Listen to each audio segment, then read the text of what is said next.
সুপ্রিয় দর্শক মণ্ডলী, স্বাগত জানাচ্ছি ফ্রন্টলাইনে। দর্শক মণ্ডলী, আমাদের আজকে দুইজন অতিথি, সোহরাব হাসান সিনিয়র সাংবাদিক। সোহরাব হাসান রয়েছেন আমাদের সঙ্গে, জুনায়েদ সাকি প্রধান সমন্বয়কারী গণসংহতি আন্দোলন। স্বাগত জানাচ্ছি সাকি আপনাদেরকে। তো সুজার সাপটা প্রশ্নে যাই, বিষয়ে যাই আর কি। যেটা বিষয়টা হচ্ছে যে বন্দি গণতন্ত্র মুক্ত হবে কবে? দর্শক মণ্ডলী, আমি যখন এই বিষয়টা জুনায়েদ সাকির সঙ্গে কথা বলছিলাম এই বিষয়টা নিয়ে, তখন তিনি বললেন যে মুক্ত কি হয় নাই। সোহরাব হাসান কোনো মন্তব্য করেননি, তবে আমি এখন জানতে চাইব যে সোহরাব ভাই আপনি কীভাবে দেখেন? ধন্যবাদ বন্ধু জুনায়েদ সাকিকে, শুভেচ্ছা। আসলে বন্দি তো নানা পর্যায়ে থাকে, তা বন্দি এক পর্ব তো আমরা পার হয়ে এসেছি, এটা ঠিক। 5 আগস্ট বন্দি গণতন্ত্রের একটা পর্ব শেষ হয়েছে। এখন আরেকটি পর্বে যাবে কি যাবে না, বা কতদিনে যাবে, সেটি বেশ $1,000,000 প্রশ্ন। এক হচ্ছে নির্বাচন কবে হবে, কিভাবে হবে, নির্বাচনে কারা অংশ নিতে পারবে, কারা পারবে না। এই মুহূর্তে যে সরকারটি আছে, অন্তর্বর্তী সরকার, তাদের নীতি পরিকল্পনা রোডম্যাপ কি, সেটাও আমরা কিন্তু জানি না। হ্যাঁ, 6টি কমিশন করা হয়েছে রাষ্ট্রের বেশ গুরুত্বপূর্ণ 6টি বিষয়ে, যে তারা সুপারিশ করবে। এই কমিশনগুলো সুপারিশ করে পরে রাজনৈতিক দলগুলোর সাথে আলোচনা করবেন। ছাত্র গণ অভ্যুত্থানের মধ্য দিয়ে সরকার হয়েছে, সুতরাং তারাই এক ধরনের মূল চাবিকাঠি তাদের হাতেই। প্রধান উপদেষ্টাও বলেছিলেন যে তারাই আমাকে নির্বাচিত করেছেন বা আমাকে এখানে বসিয়েছেন। গত 3 মাসে, বিশেষ করে গত 1 মাসে ছাত্র নেতৃত্ব, অন্তর্বর্তী সরকার এবং রাজনৈতিক নেতৃত্ব, যে রাজনৈতিক নেতৃত্বের যাদের সমর্থন নিয়ে এই সরকার এসেছে, তার মধ্যে জুনায়েদ সাকিও আছেন, এই 3 পক্ষের মধ্যে এক ধরনের টানাপোড়েন, এক ধরনের সন্দেহ, ভুল বোঝাবুঝি এটি আছে বলে আমরা গণমাধ্যমে দেখি এবং আমাদেরও মনে হয়। যেমন ধরেন, এই সরকার এসেছে ফ্যাসিবাদের বিরুদ্ধে, ফ্যাসিবাদকে পরাজিত করে। সেই সরকারের 3জন উপদেষ্টা যখন পরশুদিন নিয়োগ হলেন, সেই ছাত্রদেরই একটি অংশ, এবং ছাত্রদের একটি অংশ কেন, বৈষম্যবিরোধী ছাত্র আন্দোলনের পক্ষ থেকে বলা হয়েছে তারা ফ্যাসিবাদের দোসর, তাদেরকে 24 ঘন্টার মধ্যে পদত্যাগ করতে হবে। এর আগে রাষ্ট্রপতির ক্ষেত্রেও কিন্তু তারা এই ধরনের চূড়ান্ত সময়সীমা বেঁধে দিয়েছিল। রাষ্ট্রপতি ধরলাম, সেখানে রাজনৈতিক দলগুলোর একটা অবস্থান ছিল এবং সাংবিধানিক সংকটটা ছিল। এইখানে ব্যক্তি বাছাইয়ের ক্ষেত্রে তো সাংবিধানিক বিষয় নয়, এটা হচ্ছে ব্যক্তির তার যোগ্যতা, দক্ষতা, তার পূর্ব পরিচয়, তার পূর্ব রাজনৈতিক সম্পৃক্ততা অথবা তার কর্মকাণ্ড, এসবই বিচার করার একটি ধারণা ছিল। যে এর আগে যে যখন সরকার গঠিত হয়েছিল, ছাত্র নেতাদের সম্মতি ছিল বা তাদের অনুমোদন ছিল বলতে পারি, বা সম্মতি ছিল। এইবারে ছাত্র নেতারা বলছেন যে তাদের সাথে আলোচনা করা হয়নি। রাজনৈতিক দলগুলোর পক্ষ থেকে বলা হয়েছে আলোচনা করা হয়নি। তাহলে হতে পারে যে প্রধান উপদেষ্টা নিজের সিদ্ধান্তে করেছেন, কিন্তু প্রধান উপদেষ্টার ভাষা ভঙ্গি বা সবসময় তিনি এটাই বোঝাতে চেয়েছেন যে তিনি এককভাবে কোনো সিদ্ধান্ত নেন না। তাহলে উপদেষ্টা পরিষদে যারা আছেন তাদের নিয়ে সিদ্ধান্ত নিয়েছেন, এবং সেই উপদেষ্টা পরিষদে যে ছাত্র নেতৃত্ব আছে আর বাইরে যে ছাত্র নেতৃত্ব আছে, তাদের মধ্যে বিরাট মতের ফারাক আমরা লক্ষ্য করছি। মানে সমন্বয় নেই বলছেন আপনি? শুধু সমন্বয় না, সন্দেহ, অবিশ্বাস, এক ধরনের অস্থিরতাও কাজ করছে। কারণ আমরা দেখি যে প্রতিদিনই কোনো না কোনো কি বলে, মানে সুস্থ স্বাভাবিক যে চলার কথা যেভাবে সরকার, সেটি চলছে না মনে হয়। এবং আপনি দেখলেন যে গতকাল জগন্নাথ বিশ্ববিদ্যালয়ের শিক্ষার্থীরা কী ভাষায় কথা বলেছে এবং তারা কী অবস্থান নিয়েছে। এবং এটাও দুর্ভাগ্য যে রাজনৈতিক নেতৃত্ব আছে, ছাত্র নেতৃত্ব আছে, অন্তর্বর্তী সরকার আছে, তারপরেও বিভিন্ন মহল থেকেই তাদের ভরসা রাখছে সশস্ত্র বাহিনীর উপর। এবং জগন্নাথ বিশ্ববিদ্যালয়ে যেহেতু অনেক, এবং সেখানে আমরা দেখলাম যে এক ছাত্রনেতা বলছেন আমাদের একমাত্র মানে সেনাবাহিনী আমাদের সব কাজের এই উন্নয়ন কাজ করবে। জানি না যে ভিডিও দেখলাম সেটা সত্য না মিথ্যা। সত্যই, কারণ সেখানে দেখলাম যে নাহিদ ইসলামও সামনে ছিলেন। তো এই যে অবিশ্বাসটা কেন, পারস্পরিক আলাপ আলোচনা যেটা হওয়া উচিত, এবং রাজনৈতিক নেতারাও কিন্তু বলেন যে অন্তর্বর্তী সরকার তো কোনো ব্যাপারে আমাদের কথা বলে না, অন্তত নীতিগত ব্যাপারে কথা বলা উচিত। এ কারণে সংবিধানে ত্রয়োদশ সংশোধনী বাতিল হওয়ার আগ পর্যন্ত যে তত্ত্বাবধায়ক সরকার ছিল তাদের দায়িত্বই ছিল রুটিন কাজ করবেন, নীতিগত কোনো সিদ্ধান্ত নেবেন না, অর্থাৎ একটি নির্বাচনের জন্য। কিন্তু এই সরকারের তাদের লক্ষ্য এবং তাদের উদ্দেশ্যের কথা বলা হয়েছে যে না, রাষ্ট্র সংস্কার করা, স্বৈরতান্ত্রিক অবস্থা থেকে গণতন্ত্রে যাওয়ার যে পথ, সেটি ঠিক যে 10 জন হলে বা এটা মতভেদ হবে, কিন্তু অন্তর্বর্তী সরকারের অন্য দক্ষতা যোগ্যতা নিয়েও কিন্তু অনেক প্রশ্ন আছে। খুব কম উপদেষ্টাকে মানে কি বলে, তাদের সক্রিয়তা লক্ষ্য করা যাচ্ছে, দৃশ্যমান নয়। এখন দৃশ্যমান নয়, 17 কোটি মানুষের এই দেশ, মানে এত সংকট, জননিরাপত্তা, বাজার অস্থিতিশীল, তৈরি পোশাক শিল্পে অস্থিরতা, 18 ঘন্টা পর অবরোধ তুলে নিয়েছে। মানে এক্ষেত্রে আমি তো কোনো উপদেষ্টাকে দেখলাম না সেখানে যেতে। এটা তো ঢাকা কেন্দ্রিক, তারা উপদেষ্টারা তো ঢাকার বাইরে যান না। হোসেন জিল্লু তো ঠিকই বলেছেন। না, কেন যাবেন না? জানি না, আমরা তো জানি যে স্বৈরতান্ত্রিক সরকার হচ্ছে মানে এক ব্যক্তি চালান এবং তিনি যা বলেন সেটি হবে, এবং এই কারণেই তো আমরা এই আজকের সাবজেক্টটা ঠিক করেছি যে বন্দী গণতন্ত্র মুক্ত হবে কবে। আমি আপনার কাছে আসছি, জুনায়েদ সাকি। ধন্যবাদ সৌরভ ভাই সহ আপনি আজকে আমাদের ডেকেছেন। সবাইকে সালাম এবং শুভেচ্ছা জানাচ্ছি যারা দেখছেন।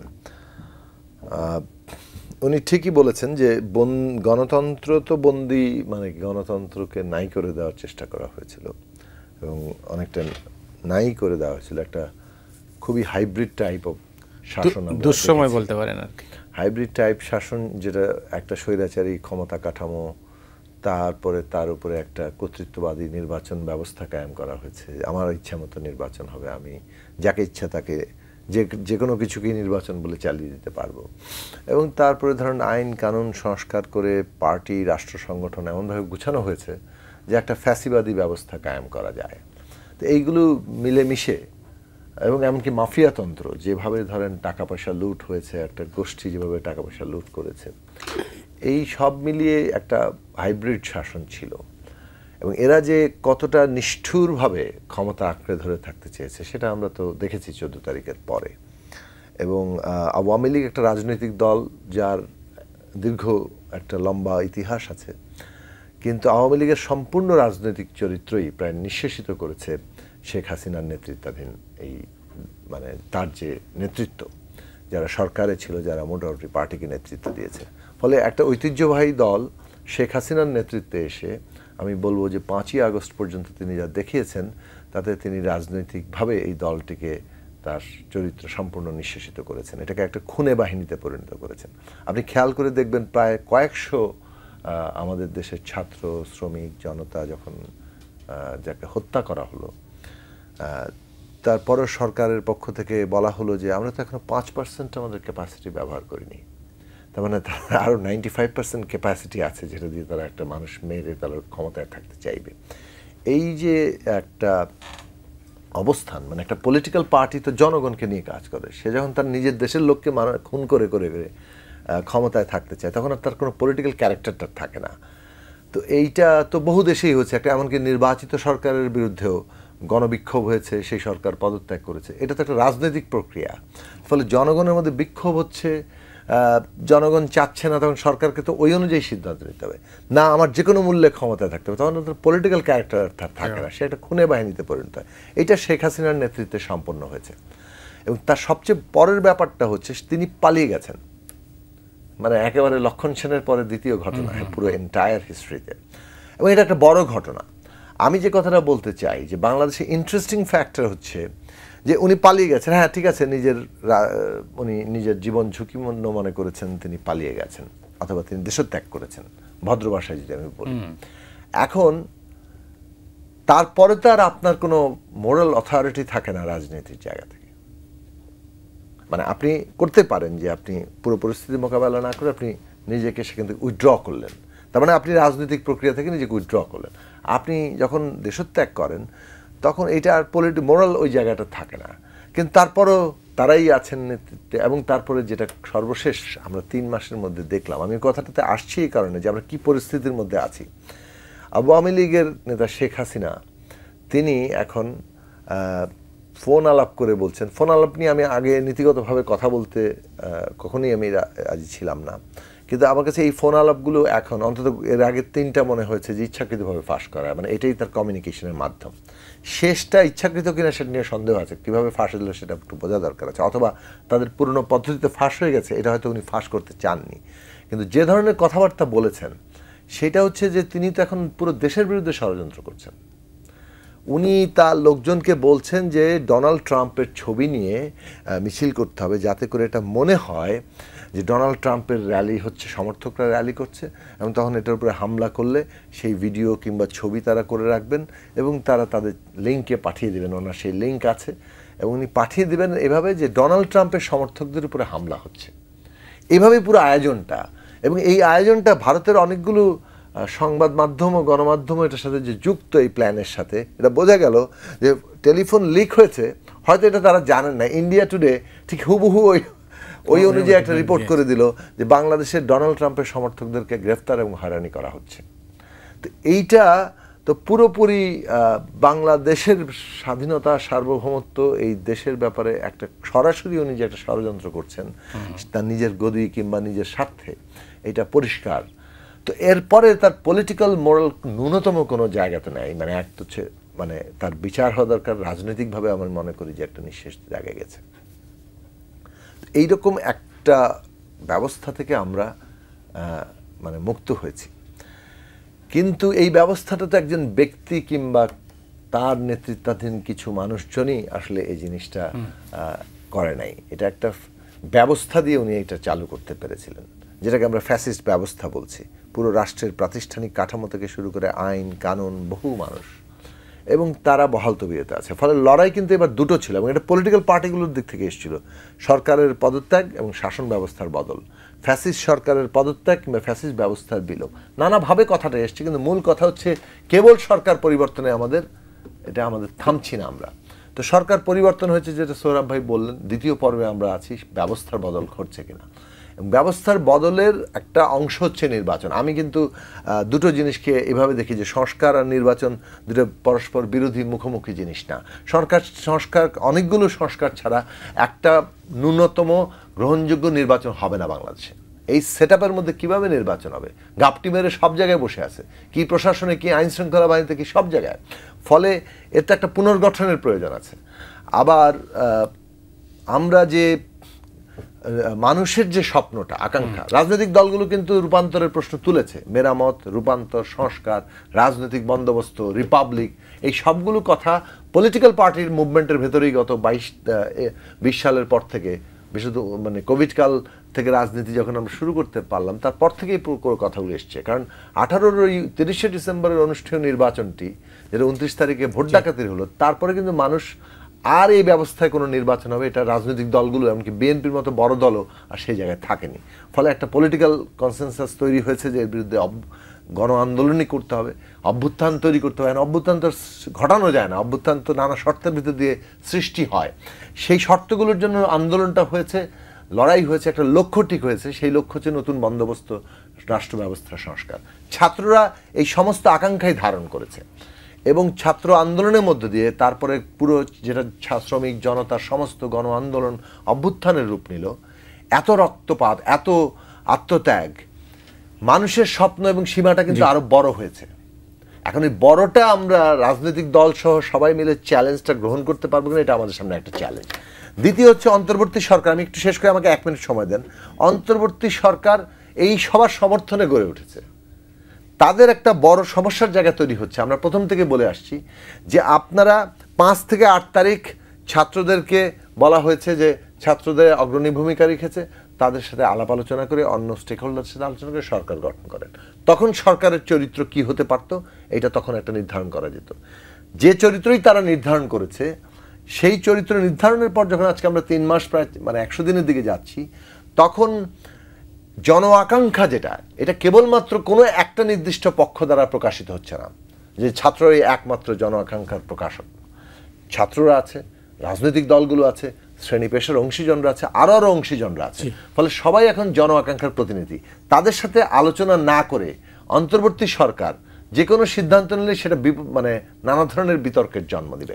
আমরা যে প্রবলেমটা দেখতে পাচ্ছি অন্তর্বর্তী সরকারের, যে এই স্টেক হোল্ডারদের সাথে আলোচনা যথার্থভাবে হচ্ছে না। অনেক ধন্যবাদ। আমার তো তাকাইতে তাকাইতে শুনতে শুনতে ওই পাশে আমার কি হয়ে গেছে ভাই, আমার ঘাড় ব্যথা হয়ে গেছে আমার কথা শুনতে শুনতে।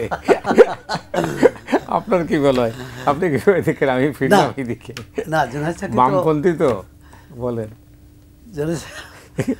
না জুনায়েদ সাকি পটভূমি ব্যাখ্যা করেছেন, রাজনৈতিক চরিত্র ব্যাখ্যা করেছেন, বিশেষ করে আওয়ামী লীগের যে দমন পীড়ন এবং একটি ঐতিহাসিক যে শাসন কায়েম করার চেষ্টা, এবং সেটা জনগণ ভণ্ডুল করে দিয়েছে। কিন্তু সাকিব বোধহয় একটু বেশি আওয়ামী লীগকে, মানে পরাজিত আওয়ামী লীগ, বিতাড়িত আওয়ামী লীগকে একটু বেশি গুরুত্ব দিচ্ছেন, বা বেশি তার শক্তিটাকে বেশি ভাবছেন। এবং আমি পরশু দিন তো বিএনপি সহ সব দলেই দেখলাম পুরো রাষ্ট্রযন্ত্র ঝাঁপিয়ে পড়লো যে কোনোভাবে আওয়ামী লীগকে মোকাবেলা করতে। আওয়ামী লীগকে এরকম অবস্থা, 5টা লোক নামেনি যেখানে। আপনি ঠিক যে রাষ্ট্রযন্ত্র চেষ্টা করবে কোনো রকম জননিরাপত্তার ঘাটতি না হয়, আইনশৃঙ্খলা পরিস্থিতির অবনতি না হয়, এবং এই রাজনৈতিক শক্তি, যে বিতাড়িত রাজনৈতিক শক্তি কোনো গোলমাল সৃষ্টি না করতে পারে, কোনো ক্ষতি না করতে পারে, সেটা ঠিক আছে। কিন্তু যে ভাষায় আওয়ামী লীগ এতদিন কথা বলেছে, যে আচরণ করেছে, সেই একই আচরণ যদি বর্তমানে যে রাজনৈতিক নেতৃত্ব যারা সক্রিয় আছে তারা যদি করে, তাহলে মানুষের মধ্যে কিন্তু প্রশ্ন জাগবে। বিশেষ করে বঙ্গবন্ধু এভিনিউ যে আওয়ামী লীগের অফিসের সামনে যে হয়েছে, হ্যাঁ ছাত্ররা ফেসিবাদকে ঢুকতে দেবে না, তাকে নামতে দেবে না, সমাবেশ করছে, তারা কিন্তু এর বাইরে কিছু করেনি। কিন্তু বিএনপির মতো এরকম একটি দায়িত্বশীল একটি বড় দলের নেতাকর্মীরা সেদিন কী করলেন, মানে তো স্তম্ভিত হওয়ার মতো। এবং আমি মনে করি না যেটা কেন্দ্রীয় নেতৃত্বের নির্দেশে হয়েছে, আর কেন্দ্রীয় নেতৃত্বের নির্দেশে যদি না হয় তাকে কারা করবে। মানে অস্থিরতা, আওয়ামী লীগ যে অস্থিরতা করতে পারে, যে ষড়যন্ত্র করতে পারে ফোনালাপ বা যে কোনোভাবে, সেটার ব্যাপারে সতর্ক থাকা, কিন্তু অস্থিরতা বাড়িয়ে দেওয়ার তো কোনো রাজনৈতিক নেতৃত্বের দায়িত্ব হতে পারে না। এবং পরশু দিনের পরিস্থিতি তো সেটা প্রমাণ করেছে। আওয়ামী লীগে 5 জন নামলো, অন্য দলের 500 জন লোক যে তাকে ধাওয়া করলো। মানে এটি কি মনে করে না যে আওয়ামী লীগ যে কাজটি করতো বিরোধী দলের কর্মসূচিকে কেন্দ্র করে, আমরা কি সেটি চাই? এটা আমি বলছি না যে এটা আপনার কি মনে হয় যে আমরা পরিবর্তন হয়ে গেছে? সব পরিবর্তন না। প্রথমত হচ্ছে, যেমন ধরেন আওয়ামী লীগ যেভাবে চলতো, অন্তর্বর্তী সরকার একটা পরিবর্তন আছে। অন্তর্বর্তী সরকার কিন্তু সব কিছু চাপিয়ে দেওয়া করা, মানে গাইড জোরে করছে না। এবং অনেক ক্ষেত্রে এটা সমালোচনা হচ্ছে যে তারা নিষ্ক্রিয়, বেশি নমনীয়, এই সমালোচনা আছে। কিন্তু আমি মনে করি রাজনৈতিক নেতৃত্বের আরেকটু সহনীয়, আরেকটু সহিষ্ণু ভূমিকা থাকা প্রয়োজন। কারণ তারা তো বিজয়ী শক্তি, তারা আনুষ্ঠানিকভাবে ক্ষমতা নেয়নি বা সরকারে অংশ নেয়নি। যদি এটা এমন হতো যে রাজনৈতিক দলগুলো অংশ নিয়েছে তাদের প্রতিনিধিদের নিয়ে এই সরকারটি হতো, এটাও হতে পারত। এবং সেক্ষেত্রে আমি মনে করি সেটা অনেক বেশি কার্যকর হতো। কারণ এখন ছাত্র নেতৃত্ব একদিকে ভাবছে একরকম, যে সরকারে আসছে ডক্টর মোহাম্মদ ইউনূস তার সিদ্ধান্তের বা তার মতের বিরোধিতা করা কঠিন। উপদেষ্টা পরিষদে যারা আছে, রাজনৈতিক নেতৃত্ব কিন্তু করতে পেরেছে এবং করেছেও। সুতরাং আমি মনে করি এই সরকারকে অনেক বেশি সক্রিয়তা দেখানো উচিত ছিল। এবং এখনও লোকের মধ্যে যদি এই বিশ্বাসটা থাকে যে আইনশৃঙ্খলা, জনজীবনের নিরাপত্তা বা তৈরি পোশাক শিল্পের যে সমস্যা, এটা সমাধানে সেনাবাহিনী ভরসা, এটি যদি ভাবে, এবং বাস্তবে এটি হচ্ছে, চুরি ডাকাতি আপনার এই আইনশৃঙ্খলার ক্ষেত্রে সেনা ক্যাম্প বসাতে হচ্ছে, সেক্ষেত্রে কিন্তু এই সরকারের প্রতি মানুষের আস্থা কিন্তু কমছে এবং আরও কমে যেতে থাকবে। যে বিষয়টা হচ্ছে যে সামনে এগোনো, হ্যাঁ এবং এগুলো খুব আলোচনা হওয়া উচিত। রাজনৈতিক নেতৃত্বকে কতটা আস্থায় নিয়েছে অন্তর্বর্তী সরকার সেটি প্রশ্ন। আবার রাজনৈতিক নেতৃত্ব এমন তো কিছু করছে না যে তারা এই সরকারকে অমান্য করছে, এই সরকারকে প্রতি অনাস্থা প্রকাশ করছে, তা করছে না। শুধু একটি বিষয়ে যে নির্বাচনে তারা রাজনৈতিক দলগুলো চাচ্ছে এখনও যে একটা রোডম্যাপ দেওয়া, হ্যাঁ 18 মাস পরে নির্বাচন হবে বা 2 বছর পরে হবে, তাহলে একটা প্রক্রিয়া শুরু হয়। আরেকটি আমি প্রথম আলো একটা লেখায় বলেছিও যে নির্বাচনী প্রক্রিয়া শুরু হলে বিএনপির জন্য অন্তত সুবিধা। এই যে নেতাকর্মীরা এখন যে দখলবাজি করছে তারা তখন নির্বাচনী প্রক্রিয়া ঝাঁপিয়ে পড়বে এবং দেখবে যে তার এলাকায় কে প্রতিদ্বন্দ্বী আছে তাকে কিভাবে মোকাবেলা করা যায় বা তার উপরে কিভাবে নিজের কাজ দিয়ে নিজের শক্তি প্রমাণ করা যায়। জামাত ইসলাম এক ধরনের সুবিধাজনক অবস্থায়। এর মধ্য দিয়ে মূল যে সমস্যা এবং যেটি আরও ঘনীভূত হতে পারে মানুষের দৈনন্দিন যে সমস্যা, বিশেষ করে বাজার, এই বাজারের দিকে সরকার যদি কোনোটার ব্যাপারে সবচেয়ে বেশি নিষ্ক্রিয় থেকে থাকে সেটা হচ্ছে বাজার। এবং বাজার না হলে এই আন্দোলনে যারা কোনো দল বোঝে না, যারা কোনো মতবাদ বোঝে না, যারা আওয়ামী লীগ বিএনপি বোঝে না, বাম ডানও বোঝে না, তারা কিন্তু নেমেছিল তাদের পেটে ভাত ছিল না বলে, ভাত পায়নি বলে, অর্থাৎ তাদের আয়ের সঙ্গে ব্যয়ের যে অসঙ্গতি, অর্থাৎ যা আয় করতো সেটি দিয়ে তার দিনের খরচ বা খাওয়া চলতো না, তারা নেমেছিল। তাহলে আজকে তাদের অবস্থা কি একটু ভালো হয়েছে? সরকার কি এমন কোনো পদক্ষেপ নিয়েছে তারা একটু স্বস্তি পেয়েছে? পায়নি। আমি মনে করি উদ্বেগের এটিও একটি বড় বিষয়। সাকি, আপনি সামনে কি সংকট দেখতে পাচ্ছেন? আমি সামনে দুটো সংকট দেখি। আসলে আগের আলোচনাটা একটু আওয়ামী লীগের প্রশ্নটা আমি বড় করে তুলেছিলাম এই জায়গা থেকেই, যে তারা সবসময় আওয়ামী লীগ এবং তাদের দেশি বিদেশি সহযোগীরা, দোসররা কিংবা মিত্ররা, তারা একটা এই অভ্যুত্থান প্রক্রিয়া, জনগণের আকাঙ্ক্ষা, এই পুরো বিষয়টাকে মানে অস্বীকার কিংবা এটাকে নস্যাৎ করা, ধ্বংস করার চেষ্টা করছে। কাজেই এইটা ঠিক একটা আওয়ামী লীগের একটা গণতান্ত্রিক অধিকার আছে, তাদেরও পলিটিক্যাল প্রসেসের মধ্যে থাকা দরকার, ব্যাপারটা এই জায়গায় না আর কি। ব্যাপারটা হচ্ছে যে আওয়ামী লীগ পুরো জিনিসটাকে উল্টে দিতে চাইছে এবং সেটা এমনকি তাদের একক তৎপরতা না, তাদের সহযোগী হিসেবে আমরা সরাসরি খোলাখুলি বলা যায় যে ভারতের মিডিয়ার একাংশ, এমনকি রাষ্ট্রেরও সরকারেরও একটা প্রচ্ছন্ন অথবা প্রত্যক্ষ সমর্থনই তাদের সেখানে আছে। সেটা আমরা পরিষ্কারভাবে বোঝা যাচ্ছে। সেটা বেশ বিস্ময়কর যে ভারতের মতো দেশের পলিটিক্যাল পররাষ্ট্রনীতি বাংলাদেশের জন্য এভাবে তৈরি হচ্ছে যে একটা সরকার যেটা পতন ঘটে গেছে বিদ্রোহে, তারা সেই সরকারকে রক্ষা করার জন্য পুরো দেশের জন আকাঙ্ক্ষার বিরুদ্ধে দাঁড়াচ্ছেন। এটা কি ধরনের পররাষ্ট্রনীতি হতে পারে সেটা আমার এখনো পর্যন্ত বোধগম্য নয়। আমরা তো ভারতের সাথে সুসম্পর্ক চাই এবং বাংলাদেশ মনে করি যে ভারতের শাসকদের এটা বোঝা উচিত যে বাংলাদেশের জনগণের আকাঙ্ক্ষাটা কি। সেটা যদি বুঝতে সক্ষম হন তাহলে হয়তো পরিস্থিতি পরিবর্তন ঘটবে। কিন্তু আমাদের তো বাংলাদেশের সার্বভৌমত্ব রক্ষা করতে হবে, বাংলাদেশের জনগণের আকাঙ্ক্ষা রক্ষা করতে হবে এবং সেই জায়গা থেকে আমি মনে করি যে এই যে রাজনৈতিক সচেতনতা, যে কোনো ধরনের অভ্যুত্থানের যে গণতান্ত্রিক আকাঙ্ক্ষা এবং সেটার মধ্যে দিয়ে যে একটা নতুন গণতান্ত্রিক বন্দোবস্তে আমাদের যাওয়ার লক্ষ্য, এটা যাতে কোনোভাবে নস্যাৎ হতে না পারে, কেউ নস্যাৎ করতে না পারে, এটার ব্যাপারে আমাদের সচেতন থাকতে হবে। আর এই সচেতনতার মানে হচ্ছে ফ্যাসিবাদ বিরোধী যে শক্তি গড়ে উঠেছিল জনগণের মধ্যে, রাজনৈতিক দল, শিক্ষার্থী, শ্রেণী পেশার মানুষ, এই সকল অংশীজনদের এই ঐক্যটাকে যথাসম্ভব রক্ষা করা, যে উত্তরণ পর্বে সেটা কাজে লাগানো। এখন দুটো দায়িত্ব এই সরকারের। একটা হচ্ছে দৈনন্দিন রাষ্ট্র পরিচালনা, যেটা আগের তত্ত্বাবধায়ক সরকারের মতো না, তাকে সব পলিসি ডিসিশন নিতে হচ্ছে, তাকে সমস্ত জনসংকট মোকাবেলা করতে হচ্ছে।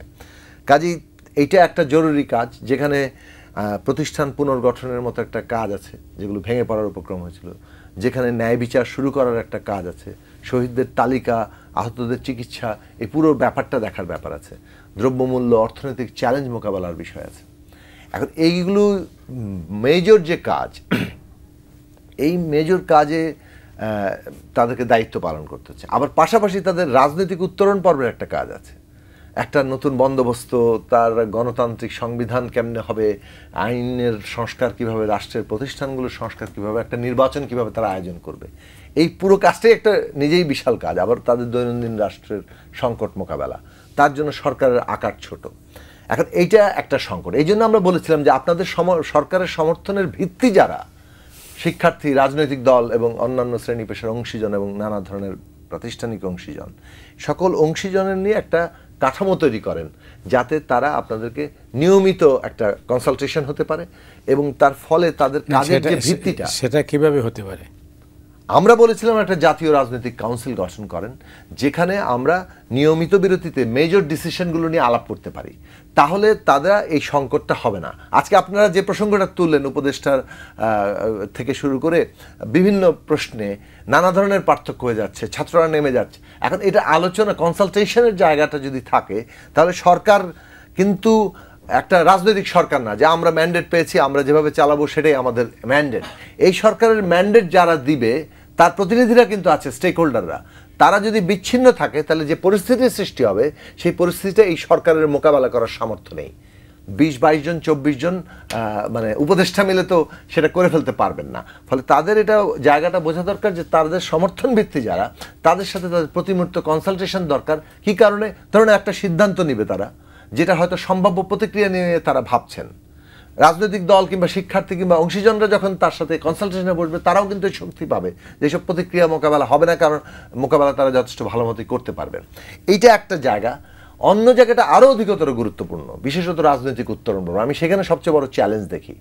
সেই চ্যালেঞ্জের জায়গাটা কি? যেমন ধরেন এখন সবচেয়ে বড় আলোচনা হচ্ছে সংস্কারের কোন বিষয়গুলো আগে হবে, কোন বিষয়গুলো পরে হবে, এবং রাজনৈতিক দলের মধ্যে এই বিষয়ে মতান্তর আছে। এখন ধরেন অনেকের ধারণা হচ্ছে সংবিধান আমাদের কি বলে সংস্কার করা দরকার, কেউ বলছেন পুনর্লিখন করা দরকার, কেউ বলছেন সংবিধান পুরোটাই নতুন করে লেখা দরকার। এবং সেইটাও আগে হবে, ইলেকশনের আগে হবে নাকি ইলেকশনের পরে হবে, এইগুলো মেজর মানে ডিবেটেবল জায়গা। এগুলো নিয়ে প্রচুর মানে ব্যাপক মতভেদ আছে। এখন এই মতভেদে আমরা কি বিচ্ছিন্ন হয়ে যাব, নাকি আমরা এই মতভেদগুলো একটা কনসালটেশনের মধ্যে দিয়ে একটা ন্যূনতম ঐক্যে পৌঁছাবো? আমাদের বিবেচনার জায়গা ছিল যে কোনোভাবেই ফ্যাসিবাদ বিরোধী ঐক্যটাকে এই রাজনৈতিক উত্তরণ পর্বে একটা ভেঙে ফেলা যাবে না। আমাদের রাজনৈতিক প্রতিদ্বন্দ্বিতা আছে, ইলেকশনে গিয়ে প্রতিদ্বন্দ্বিতা হবে, কিন্তু এই যে আমরা একটা বন্দোবস্তের দিকে যেতে যাচ্ছি, একটা পলিটিক্যাল মানে প্রসেস কীভাবে ডেভেলপ, পলিটি কীভাবে নির্মিত হবে, সেইটার ক্ষেত্রে যদি বড় ডিফারেন্স তৈরি হয়, এখানে সমূহ আশঙ্কাগুলো আছে। এই কারণে ন্যূনতম ঐক্য তৈরি করা এবং ম্যাক্সিমাম পসিবল অ্যাচিভমেন্ট মানে সবচেয়ে বড় বেশি অর্জনটা করার চেষ্টা করা, সেটা আমাদের করা দরকার। ফলে সংবিধান সংস্কার বলেন, পুনর্লিখন বলেন, নতুন করে লেখা বলেন, এবং নির্বাচনের আগে না নির্বাচনের পরে, অর্থাৎ গণপরিষদ গঠন হবে নাকি তার আগে রেফারেন্ডাম হবে, এই পুরো প্রশ্নগুলো আমার মনে হয় একটা ব্যাপক কনসালটেশনের মধ্য দিয়ে যেতে হবে। এখানে কোনো একটি পক্ষের চাপিয়ে দেওয়ার ঘটনা যদি ঘটে, তাহলে সেটা বিপজ্জনক বাঁক তৈরি করতে পারে, পরিস্থিতি তৈরি করতে পারে। এই যে রাজনৈতিক উত্তরণের যে চ্যালেঞ্জ, এই চ্যালেঞ্জ দৈনন্দিন রাষ্ট্র পরিচালনার চাইতেও আমি বড় করি কঠিন। ফলে এই সমস্ত বিষয়টার জন্যই যদি একটা নিয়মিত কনসালটেশনের জায়গা না থাকে, হ্যাঁ পলিটিক্যাল ডিবেটস হবে, সেখানে শক্তি ভারসাম্য গুরুত্বপূর্ণ ভূমিকা রাখবে, কিন্তু একটা কনসালটেশনের জায়গা হয়তো আমাদের ন্যূনতম সেই ঐক্যটা রক্ষা করতে সাহায্য করতে পারে। সরকারকে এই ক্ষেত্রে আমরা হয় দীর্ঘসূত্রিতা, না হয় তাদের একটু এই বিষয়ে যথাযথ গুরুত্ব না দেওয়া, এইসব বিষয় দেখছি, এবং আমরা আমাদের জায়গা থেকে বারবার বলার চেষ্টা করছি যে এটাকে গুরুত্বহীন করা ঠিক হবে না, দীর্ঘসূত্রিতা ঠিকই হবে না, এবং জোরালো ভূমিকা দরকার যাতে করে আমরা এটা ভালো মতো যেতে পারি। এবার আপনার বলা সোহরাব ভাই। না, বন্ধু জুনায়েদ সাকির কথা শুনলাম, কিন্তু তারপর মনে হলো যে আপনি বলছিলেন যে বন্দী গণতন্ত্র কবে মুক্ত হবে, না সাকিব বোধহয় সব কথা মন খুলে বলতে পারেননি। নানা কারণে তিনি একটি রাজনৈতিক দলের নেতৃত্ব দেন, তিনি একটি জোটে আছেন, বাবা সমস্যা, অথবা কোনো কথা যদি আবার ফ্যাসিবাদের পক্ষে যায়, সেটাও অবশ্যই কোনো কথা ফ্যাসিবাদের পক্ষে যাবে না, কারণ ফ্যাসিবাদকে পরাজিত করেই এই সরকার এসেছে, রাজনৈতিক নেতৃত্ব এবং ছাত্ররা বিজয়ী হয়েছে। এখন বিজয়টা ধরে রাখা, সেখানে আমরা যদি শুধু ষড়যন্ত্র চক্রান্ত এই তত্ত্বে বেশি সময় দেই, তাহলে কিন্তু মূল কাজ ব্যাহত হবে। এবং যেটি হচ্ছে নির্বাচনের প্রক্রিয়া, আপনি যেটাই সাকিব বললেন, অবশ্যই সংস্কার হবে, কিন্তু এই ব্যাপারে তো ঐকমত্য হতে হবে রাজনৈতিক নেতৃত্বে। এখন প্রধান একটি রাজনৈতিক নেতৃত্ব যদি মনে করে যে না আমি এটি চাই না, তাহলে তাকে হয় বোঝাতে হবে অথবা তার কাছ থেকে নিজে বুঝতে হবে। রাষ্ট্রপতির ক্ষেত্রে তো সেটি হলো যে বিএনপি একা বিরোধিতা করে এই প্রক্রিয়াটা, এবং তাদের যে ভয় যে তিনি সংবিধানের ভিত্তিতেই তো, সংবিধানের অধীনেই শপথ হয়েছে এই সরকার, কিন্তু এখন সামনে এগোনো এটা নিয়ে, এটা তো এখন অতীতের, এই 3 মাস আগে যে এটা ঘটছে সেটাও অতীতের, সামনে কিভাবে এগোনো। যেটি বলছেন দৈনন্দিন এই যে সংকট মোকাবেলা মানুষের, বাংলাদেশে এমন সরকার নেই, মানে এমন কোন সরকার আসেনি যেটা মানুষ অভিনন্দন জানিয়েছে। সামরিক বেসামরিক নির্বাচিত সবাইকে দুহাত ভরে অভিনন্দন জানিয়েছে। আবার যাওয়ার সময় কি করেছে সেটা তো 5 আগস্ট দেখলেন। এর আগে যেসব সরকার গিয়েছে কেউ কিন্তু খুব সুখকর পরিবেশে যায়নি, প্রত্যেকেই কোনো না কোনোভাবে নিন্দিত, বিক্ষোভের মুখে নানাভাবে সমালোচনা হয়েছে। শেখ হাসিনা 15 বছর ছিল একটানা ক্ষমতায় ছিলেন, সে কারণে হয়তো তাকে একটু বেশি ধিক্কার নিয়ে যেতে হয়।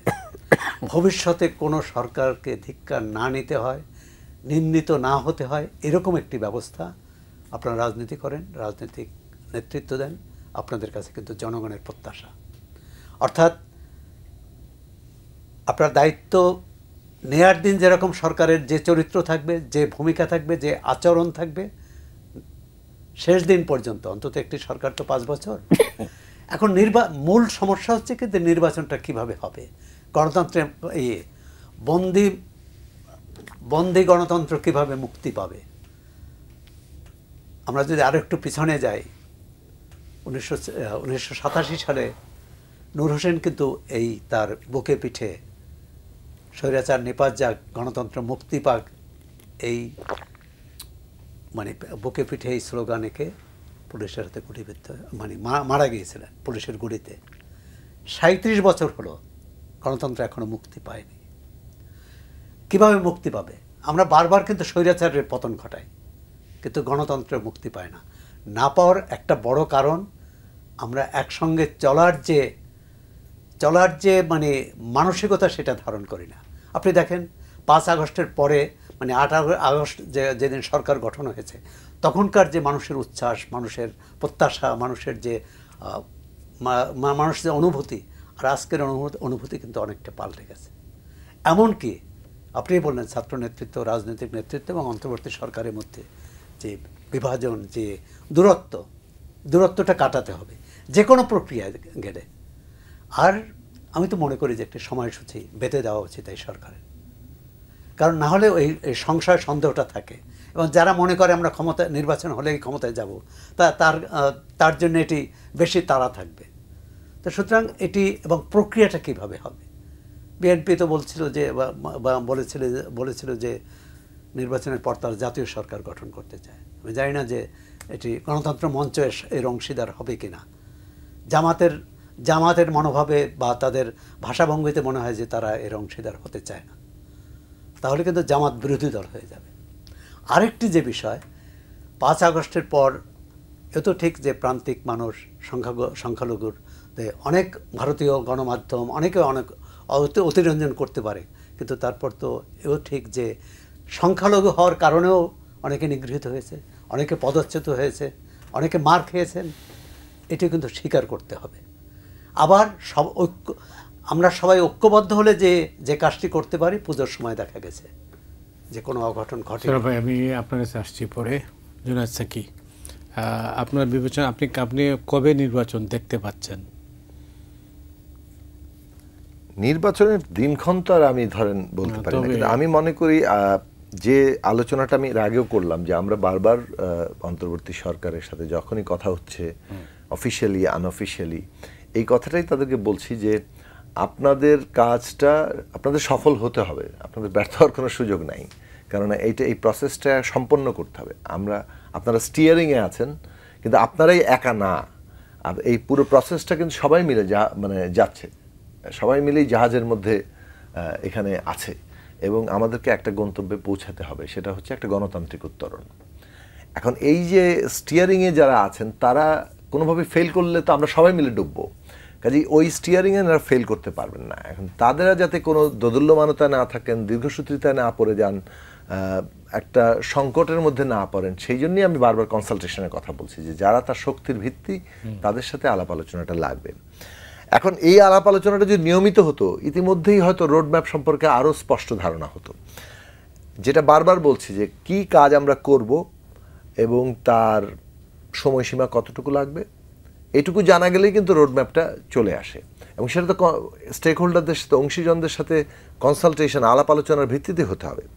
এখন যেতটুকু আমি আমার ব্যক্তিগত কিংবা আমরা নিজেরা আমাদের দলেও আলোচনা করেছি, যে যতটুকু ধারণা আমরা পেয়েছি তাতে এটা বুঝতে পারছি যে কমিশনগুলো তাদের সংস্কার প্রস্তাব তৈরি করা মাত্রই পলিটিক্যাল পার্টিগুলোর সাথে আলোচনাটা শুরু হবে এবং সেই আলোচনার মধ্যেই হয়তো একটা রোডম্যাপের ধারণা আমরা পেতে পারবো। তো আমি আশা করছি নেক্সট জানুয়ারির মধ্যে সরকার একটা রোডম্যাপ হয়তো দিতে চায়। মানুষের প্রত্যাশা আরও আগেই আসলে এটা যদি সরকার ঘোষণা, একটা সময়সীমা যেটা উনি বললেন, কারণ এইটা নানা ধরনের স্বস্তির জায়গা সৃষ্টি করে।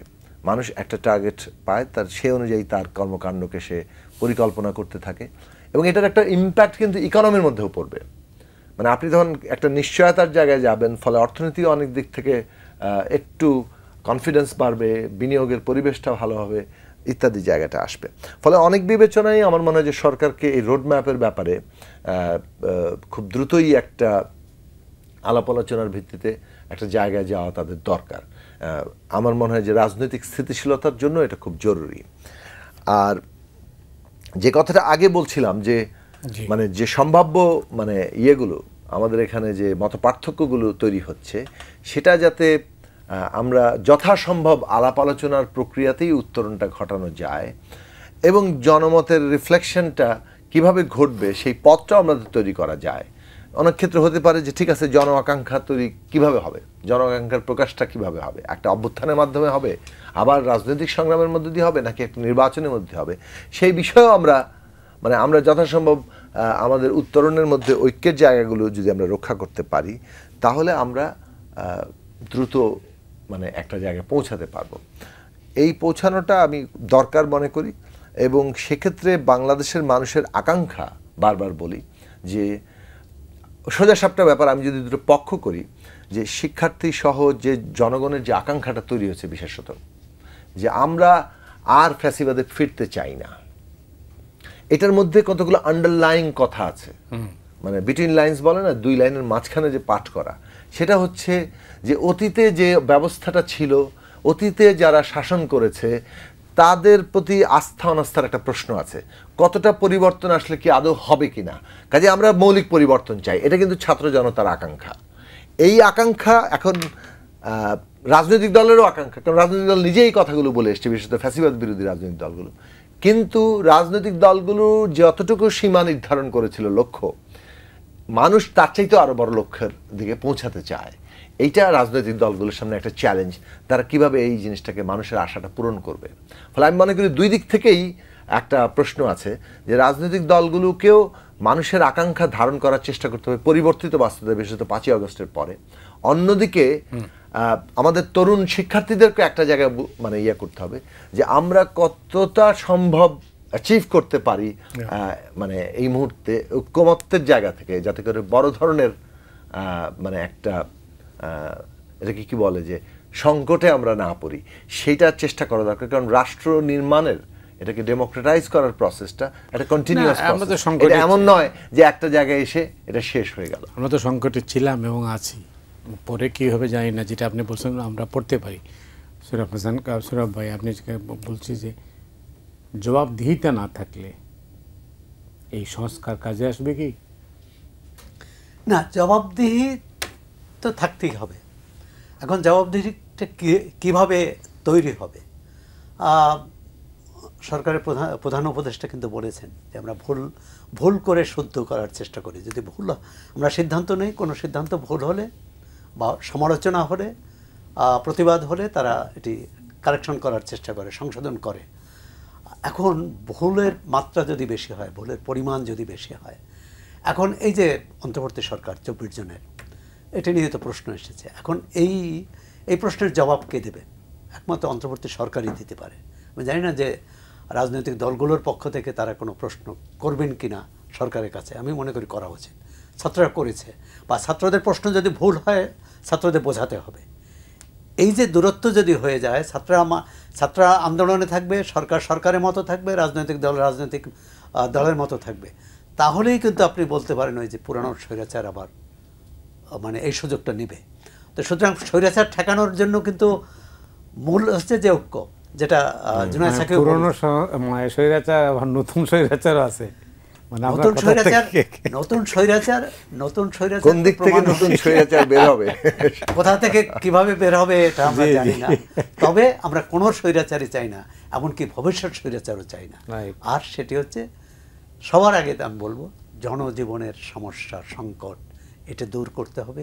এটি না পারলে কোনো সংস্কার, কোনো রকম, আপনি যদি একেবারে কি বলে পৃথিবীর সর্বশ্রেষ্ঠ সংবিধান দেন তাহলে সেটা কাজে আসবে না। সর্বশ্রেষ্ঠ সংস্কার হলেও আরেকটি রাজনৈতিক দলগুলোকে অন্তত একটি বিষয়ে একমত হওয়া উচিত যে বর্তমান সংবিধানের ভিত্তিতে নির্বাচন হবে না সংবিধান ঠিক করে নির্বাচন হবে। এই ব্যাপারে আমার মনে হয় যে এই কথাটা পরিষ্কার করা উচিত। সেটা আমি শুরুতে কিন্তু ওটা বললাম যে হয় মানে আমরা সংবিধান একটা গণতান্ত্রিক সংবিধান আমরা কিভাবে অ্যাচিভ করব। গণতান্ত্রিক সংবিধান যে আমাদের লাগবে, বিদ্যমান সংবিধানটা এটাকে যে একটা ফ্যাসিস্ট ব্যবস্থার উপযোগী করা হয়েছে। দল হিসেবে আপনার দলকে বললে কি বলবেন? আমি বলছি আগে নির্বাচন করবেন। আমি বলছি মানে নির্বাচনের আগেই বর্তমান সংবিধানটা যে একটা ফ্যাসিস্ট শাসনের উপযোগী, এতে কোনো সন্দেহ নেই। এই বিষয়ে কিন্তু একটা ঐক্যমত্য আছে। আমাদের একটা গণতান্ত্রিক সংবিধান লাগবে, তার মধ্যে ক্ষমতা কাঠামো গণতান্ত্রিক করতে হবে। আমাদের যে নাগরিকের সাথে রাষ্ট্রের চুক্তি, নাগরিকের সংজ্ঞায়ন কি, তার দায়িত্ব এবং কর্তব্য কি, নাগরিকতা কীভাবে করতে, এই ডিফাইন করতে হবে। সুতরাং এই জায়গাগুলো মোটামুটিভাবে একটা ঐক্যমত্য আছে, ডিটেইলে অনেক পার্থক্যও কিছু আছে, কিন্তু কিভাবে আমরা এটা অ্যাচিভ করব এই নিয়ে বিস্তর মতো পার্থক্য আছে। এখন আমি একটা প্রস্তাব বলতে পারি, আমরা যেটা সিদ্ধান্ত নিয়েছি যে পলিটিক্যাল কনসালটেশনের মধ্য দিয়ে আমরা আমাদের সিদ্ধান্তটার জায়গায় পৌঁছাবো। আমরা একটা সিদ্ধান্ত দিতেই পারি এবং আমরা মনে করি যে সেই সিদ্ধান্তটা নিয়ে আমরা আলোচনা করছি, আমাদের প্রপোজালটা নিয়ে আমরা আলোচনা করছি। যেহেতু আমরা বলছি যে ঐক্যমতটাই আমাদের মানে প্রাধান্য পাওয়া উচিত, কারণ আমাদের ওই যেটা কথাটা আমরা আগে আলোচনা করলাম যে ঐক্যমত্য না হলে আমরা অনেক ধরনের বিপদের ঝুঁকি আছে, সে কারণে, এবং এটা পদ্ধতিগতভাবেও ঠিক না, কারণ এখন জন আকাঙ্ক্ষা সবার মধ্য দিয়ে প্রকাশিত। এই কারণে আমি মনে করি নৈতিক দিক থেকে ঐক্যমত্যটা হচ্ছে রাজনৈতিক একটা গুরুত্বপূর্ণ ব্যাপার। দ্বিতীয়ত হচ্ছে এটা ঝুঁকির প্রশ্ন। ফলে এই ঐক্যমত্যের জায়গার কারণে আমরা আমার প্রপোজাল এটা খুব জোর। আমরা মনে করি গণতান্ত্রিক সংবিধান হচ্ছে লক্ষ্য, এটা অর্জন করা উচিত যথাসম্ভব ঐক্যমত্যের ভিত্তিতে। সেই জায়গাটা আলোচনা হবে কনসালটেশনের প্রসেসে। এটা হচ্ছে একটা বিষয়। 2 নম্বর বিষয় হচ্ছে এইটার ক্ষেত্রে অন্তর্বর্তী সরকারকে এই শিক্ষার্থী, রাজনৈতিক দল, অন্যান্য অংশীজনের মধ্যে ঐক্যটা ধরে রাখার ক্ষেত্রে তার কাজ করতে হবে।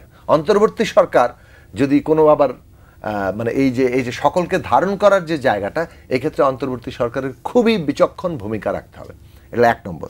2 নম্বর হচ্ছে অন্তর্বর্তী সরকার যেটা বললাম, তাদের কিন্তু দৈনন্দিন রাষ্ট্রটা চালাতে হচ্ছে। আগামী যতটুকু সময় লাগবে প্রতিদিন আমাদের রাষ্ট্রের জনগণের সংকট মোকাবেলা করতে হবে। তার মধ্যে আপনি যেটা ঠিকই বলেছেন, একটা হচ্ছে আমি মনে করি জানমালের নিরাপত্তা প্রাইম একেবারে প্রথম অগ্রাধিকার, এবং একই সাথে আরেকটা দ্বিতীয় কিংবা একই সমান অগ্রাধিকার হচ্ছে অর্থনৈতিক চ্যালেঞ্জ। এই দুটো জিনিস তারা যদি ফেল করেন তাহলে কিন্তু বিপজ্জনক পরিণতি আছে।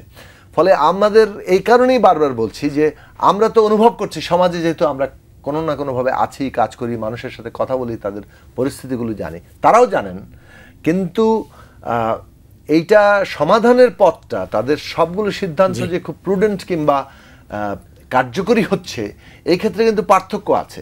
তাহলে সেই জায়গায় আলোচনার মধ্য থেকে এই কথাও আসছে যে আপনারা পারছেন না, সুতরাং নির্বাচন দিয়ে চলে যান, এই দাবিও কিন্তু মতামত তো আসছে। কিন্তু আমরা বলছি যে ঠিক আছে, নির্বাচন দিতে গেলেও কিন্তু একটা সময় লাগবে, আমরা শেষ করতে হবে। নির্বাচন দিতে গেলেও কিন্তু ভোটার তালিকা তৈরি করতে হবে, নির্বাচন দিতে গেলেও ন্যূনতম কতগুলো পরিবর্তনের প্রয়োজন, সেই রোডম্যাপটা দিতে হবে। সেটা আমি বলছি যে নির্বাচনটা চাইলে আগামীকালকে দিয়ে দিতে পারবে, এটা বাস্তবতাটা সেই জায়গাটা নেই। জুনায়েদ সাকি, আপনাকে অনেক ধন্যবাদ। জি, থ্যাংক ইউ। সৌরভ ভাই, আপনাকেও ধন্যবাদ। আসলে হাতে সময় নেই। দর্শক, আমরা অনেক কথা হয়েছে। দর্শক, আজকে এখানে শেষ করছি। আগামীকাল আবার দেখা হবে একই সময়ে।